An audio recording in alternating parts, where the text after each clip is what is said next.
سيزار راموس. المباراة الرابعة لهذا الحكم. هناك حالتان في منتهى الأهمية لهما تأثير كبير جدا في نتيجة المباراة، حالتي حدثتا في الشوط الأول.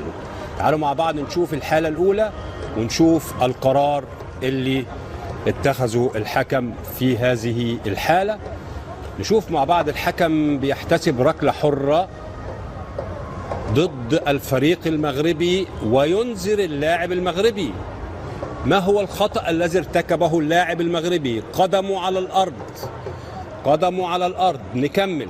قدمه على الأرض. من الذي ذهب إليه؟ المدافع.